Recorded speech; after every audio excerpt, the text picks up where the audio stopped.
L'histoire nous regarde. Et elle retiendra si aujourd'hui nous avons choisi de juger par justice ou par facilité. Je suis Abigail Alexandre, avocate de la défense. Et aujourd'hui, ma cliente fait face à une accusation extrêmement grave, celle d'amplifier les inégalités. Mais avant de juger, encore faut-il savoir qu'est-ce qu'une inégalité. Une inégalité, mesdames, messieurs, c'est une différence de condition ou de traitement entre des personnes ou des choses. Jean-Jacques Rousseau expliquait déjà d'ailleurs qu'il existe deux types d'inégalités. Les inégalités naturelles qui viennent de la nature et les inégalités sociales créées par les hommes.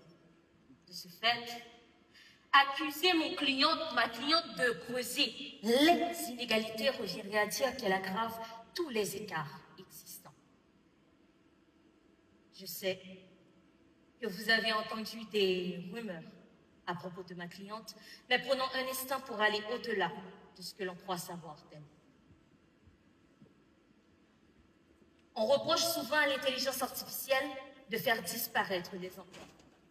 Et pourtant, selon le World Economic Forum, les transformations technologiques dont ma cliente devraient créer 170 millions d'emplois d'ici 2030.